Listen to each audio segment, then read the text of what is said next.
दोस्तों, आजादी से पहले इंडियन नेवी का फ्लैग ऐसा था। सफेद रंग के बेस पर लाल रंग का सेंट जॉर्ज क्रॉस बना था और साइड में ब्रिटेन का यूनियन जैक बना रहता था। आजादी के बाद यूनियन जैक हटाकर तिरंगा लगा दिया गया, लेकिन सेंट जॉर्ज क्रॉस वैसा का वैसा ही बना रहा। 2001 में जब अटल जी की सरकार आई, तब उन्होंने सेंट जॉर्ज क्रॉस को हटाया और उसकी जगह नीले रंग में अशोक चिन्ह और उसके नीचे एक एंकर बनाया, जैसे कि आप स्क्रीन पर देख रहे हैं। लेकिन 2004 में कांग्रेस की सरकार आते ही सेंट जॉर्ज क्रॉस को दोबारा इंडियन नेवी के फ्लैग में जोड़ दिया गया और अशोक चिन्ह को छोटा सा बीच में सेट कर दिया गया।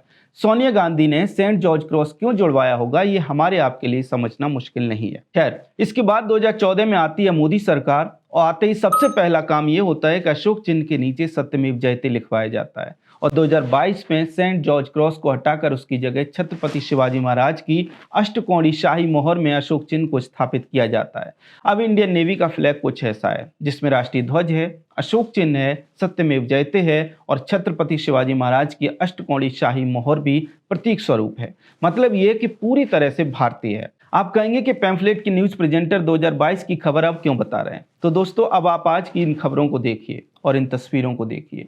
पीएमओ अब सेवा तीर्थ में शिफ्ट हो गया। जी हाँ, आज ही पीएम मोदी ने सेवा तीर्थ और कर्तव्य भवनों का उद्घाटन किया है। पिछले लगभग 11 साल से देश से ऐसी खबरें आ रही हैं। मतलब ये कि पिछले लगभग 11 साल से सरकार डीकॉलोनाइजेशन की प्रक्रिया में लगी है। पीएमओ का सेवा तीर्थ बनना भी उसी प्रक्रिया का हिस्सा है। याद रखिए, सरकार सिर्फ नाम नहीं बदल रही, बल्कि औपनिवेशिक सोच को बदल रही है। कैसे? याद करिए कि पीएम मोदी ने लाल किले की प्राचीर से पंच प्रण की बात की थी और उन पंच प्रण में एक प्रण गुलामी के हर अंश से मुक्ति का प्रण भी है। तो आइए जरा देखते हैं कि एनडीए सरकार इसके लिए क्या कर रही है।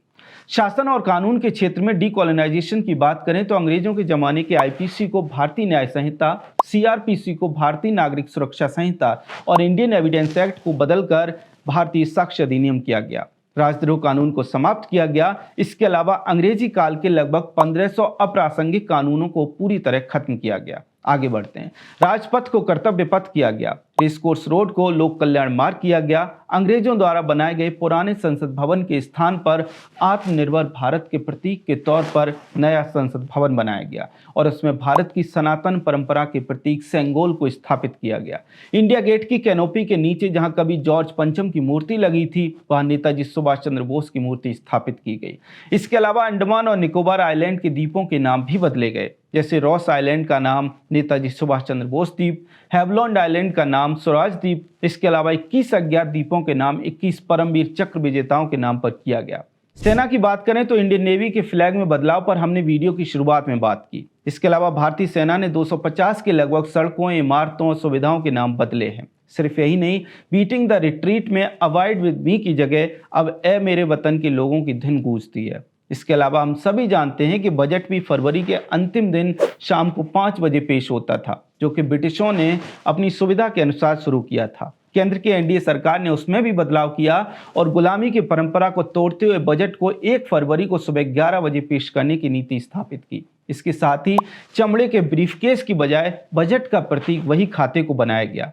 ऐसे तमाम काम सरकार ने पिछले 11 साल में किए हैं और कर रही है, जिनका उद्देश्य यह है कि भारतीयों को अंग्रेज श्रेष्ठ होते हैं, अंग्रेजी कुछ है तो अच्छा ही होगा, अंग्रेज जो शुरू करके गए वैसा ही चलने दो। इस हीन भावना से, इस गुलामी की मानसिकता से निकाला जा सके। मतलब ये कि थॉट प्रोसेस को डीकॉलोनाइज किया जा सके। इसके लिए सरकार नई शिक्षा नीति भी लेकर आई, जिससे कि मैकाले की गुलामी वाली शिक्षा पद्धति से छात्रों को मुक्ति दिलाई जा सके। तकनीकी विषयों की पढ़ाई भी मातृभाषा में शुरू की गई। अब सेवा तीर्थ का उद्घाटन भी उसी क्रम में एक और कदम है। अब आप जरा इस सूची को देखते जाइए। जवाहरलाल नेहरू, गुलजारी लाल नंदा, लाल बहादुर शास्त्री, इंदिरा गांधी, मोरारजी देसाई, चौधरी चरण सिंह, राजीव गांधी, विश्वनाथ प्रताप सिंह, चंद्रशेखर, पीवी नरसिम्हा राव, अटल बिहारी वाजपेयी, इंद्र कुमार गुजराल और मनमोहन सिंह।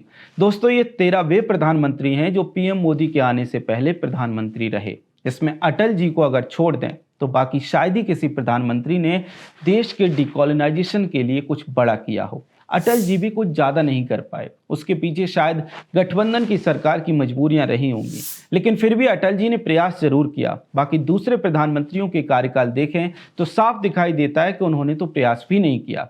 इस आधार पर एक बात कही जा सकती है कि नरेंद्र मोदी देश के ऐसे पहले प्रधानमंत्री हैं जो निरंतरता के साथ मिशन मोड में न सिर्फ गुलामी के प्रतीकों को हटा रहे हैं, आत्मनिर्भर भारत के नए प्रतीक स्थापित कर रहे हैं, नए प्रतिमान बना रहे हैं, बल्कि देश की सोच में भी बदलाव कर रहे हैं, थॉट प्रोसेस में भी बदलाव कर रहे हैं। गुलामी की मानसिकता धीरे धीरे कम होती दिखाई दे रही है। निश्चित तौर पर कहा जा सकता है कि गुलामी के अंश से मुक्ति के लिए 13 प्रधानमंत्रियों ने मिलकर जितना काम नहीं किया होगा, उसका कई गुना ज्यादा काम शायद प्रधानमंत्री नरेंद्र मोदी कर चुके हैं। खैर, देश के गुलामी के प्रतीकों का धीरे धीरे सफाया किया जा रहा है। इसको लेकर आपका क्या कहना है, कमेंट सेक्शन में हमें जरूर बताएं। अगर आपको हमारा कंटेंट पसंद आता है तो हमारे चैनल को सब्सक्राइब भी कर लें। जय हिंद।